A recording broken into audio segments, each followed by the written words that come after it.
한국 군당국은 북한이 신형 대륙간 탄도미사일 ICBM 화성 19형을 시험 발사하는데 러시아로부터 엔진 기술을 지원받았을 가능성이 있다고 밝혔습니다.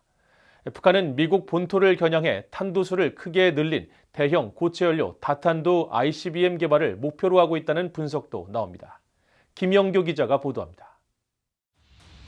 한국 국방정보본부는 북한이 지난달 31일 시험 발사한 ICBM 화성 19형이 기존 고체연료 ICBM인 화성 18형의 개량형이 아닌 신형이라고 평가했다고 한국 국회 국방위원회 소속 국민의힘 유영원 의원실이 밝혔습니다.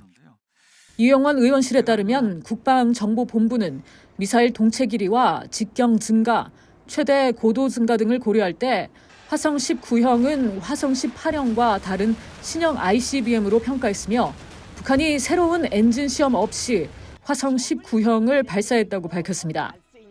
북한은 지난해 11월 15일 중거리 탄도미사일용 엔진 지상 분출 시험을 보도했고 올해 3월 20일 신형 중장거리 극초음속 미사일용 다단계 엔진 지상 분출 시험을 공개했었습니다. 그런데 3월 이후 지금까지 북한에서 추가로 식별된 고체 연료 엔진 시험 정황은 없다는 겁니다. 한국 국방정보본부는 북한이 러시아로부터 우주기술 분야 협력이라는 명목하에 탄도미사일 개발에 전용될 수 있는 기술들을 지원받고 있을 가능성을 배제할 수 없는 것으로 평가된다고 설명했습니다. 서울대 통일평화연구원의 장용석 개건연구원은 북러 군사협력을 언급하면서 러시아의 탄도미사일 기술 이전 가능성을 지적했습니다. 미사일 기술에 상당한 도약이 있을 수 있다고 보면 그런 도약을 가능케 하는 핵심적인 요소는 역시 외부의 지원이 아닐까 싶은 생각이 들고요. 이런 점에서 러시아와 북한 간의 미사일 관련된 기술, 특히 고체 미사일 관련된 기술 협력 가능성에 대한 엄중한 또 보다 면밀한 주의, 감시가 필요하지 않나 싶은 생각이 듭니다.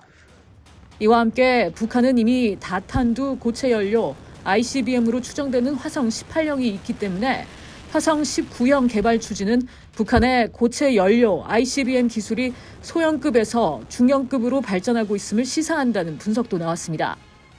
한국 국방부 산하 국방연구원의 신승기 연구위원은 국방연구원 유튜브 채널에서 이같이 밝히고 화성 19형의 1단 추진 체계는 화성 18형을 그대로 활용했지만 2단과 3단 추진 체계에 추진제를 추가해 기존 대비 추력과 비행 시간이 증가했고 이에 따라 탑재 중량도 증가했을 것이라고 분석했습니다. 그러면서 화성 19형에 4-5개의 재진입체를 탑재할 수 있을 것으로 예상했습니다.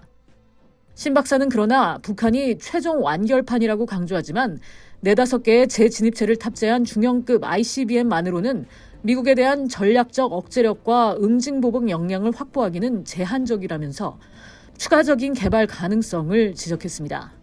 세계 최강의 핵전력을 보유한 미국에 대한 전략적 억제력과 응징보복 역량을 확보하기는 제한적으로 보입니다. 이러한 점에서 북한은 향후 ICBM 관련 기술을 더욱더 고도화할 것으로 보이며 궁극적으로 미국의 피스키퍼나 러시아의 몰로데츠와 같은 10개가량의 재진입체를 탑재할 수 있는 대형급 고체 연료 엔진 ICBM 개발도 추진할 가능성이 농후합니다. 미사일 전문가인 권영수 국방대 명예교수도 북한의 목적은 고체 연료 ICBM의 다탄두 탑재 능력을 대폭 확장하는 것이라면서 화성 18형은 3개에서 5개 정도의 재진입체를 탑재할 수 있지만 궁극적으로 북한이 생각하는 건 그것보다 훨씬 더 많은 수의 재진입체 탑재이기 때문에 북한은 ICBM의 엔진 추력을 높이고 있다고 분석했습니다. VOA 뉴스 김영교입니다.